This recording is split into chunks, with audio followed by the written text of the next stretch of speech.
Lorival Santana de volta aqui com a tela. Lorival, mesmo com toda a repercussão mundial negativa, com esses protestos que a gente viu hoje em Israel, o governo de Benjamin Netanyahu avança com este plano de controlar a cidade de Gaza.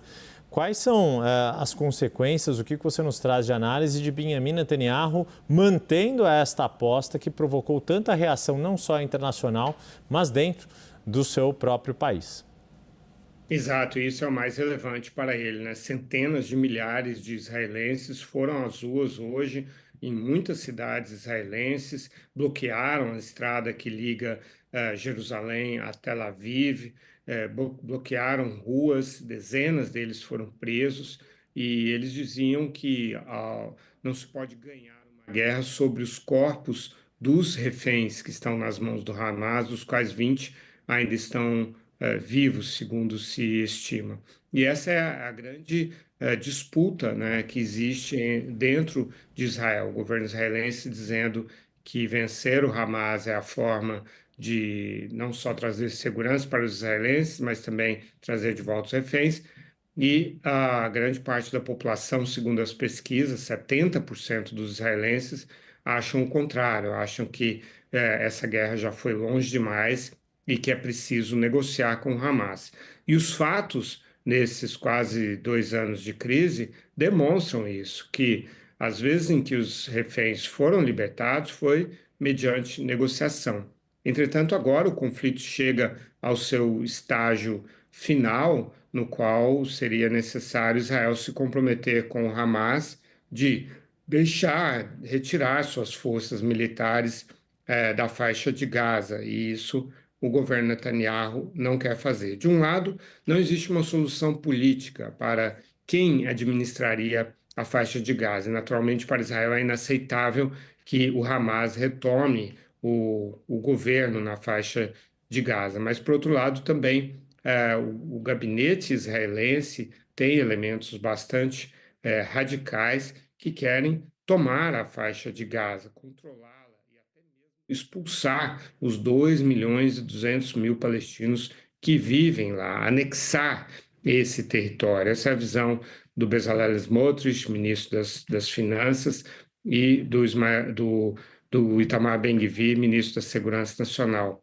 Figuras centrais no governo e que antes faziam parte da franja, esse debate, essas defesas que eles fazem, eles são representantes dos colonos da Cisjordânia, faziam parte ali da franja do espectro político israelense, e hoje eles dominam o governo. Sem eles, o Netanyahu perde a maioria e cai. Ele está com uma maioria de apenas uma cadeira no parlamento israelense. Então, o Netanyahu é um político muito hábil e está lutando pela própria sobrevivência, né? Porque ele é acusado de corrupção, tem ações contra ele na Suprema Corte e agora, com toda essa campanha em Israel, na faixa de Gaza, outras acusações pairam contra ele, inclusive ele é investigado pelo Tribunal Penal Internacional por crimes contra a humanidade.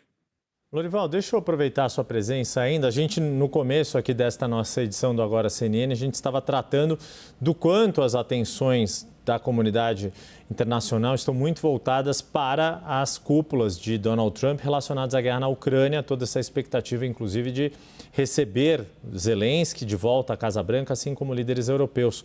O quanto esta divisão de atenções favorece ou prejudica Benjamin Netanyahu e a perspectiva da população civil também da Palestina nesse aspecto, do quanto a pressão internacional por este plano de tomada da cidade de Gaza reduz ou não diante desta perspectiva do que pode ocorrer na Ucrânia e do quanto segue, né, sem solução toda a crise humanitária enfrentada pela população civil palestina.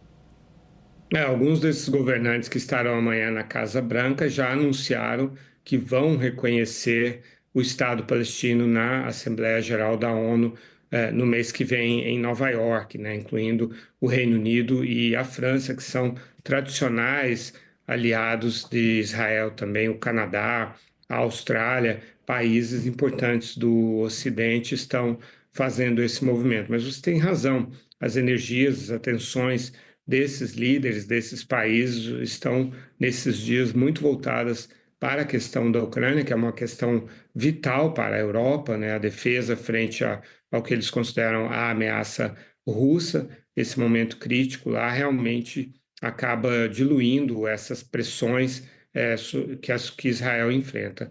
Mas também é verdade que essas pressões têm um peso limitado sobre as decisões do governo israelense. Se é um governo que ignora até mesmo o que dizem as pesquisas de opinião pública em Israel, o que dizem esses centenas de milhares de manifestantes em Israel que não querem que Netanyahu siga da forma como vem conduzindo essa guerra, que dirá a pressão de países europeus, países do Ocidente, principalmente porque o governo Trump continua irredutível num apoio que não chega a ser incondicional, existem críticas, né, existem pressões também. O governo Trump gostaria de entregar um acordo de paz e os acordos de Abraão, né, entre Israel e Arábia Saudita, mas, de maneira geral, Israel tem a mão livre para usar as armas fornecidas pelos Estados Unidos para conduzir essa guerra, na verdade, esse massacre na faixa de Gaza.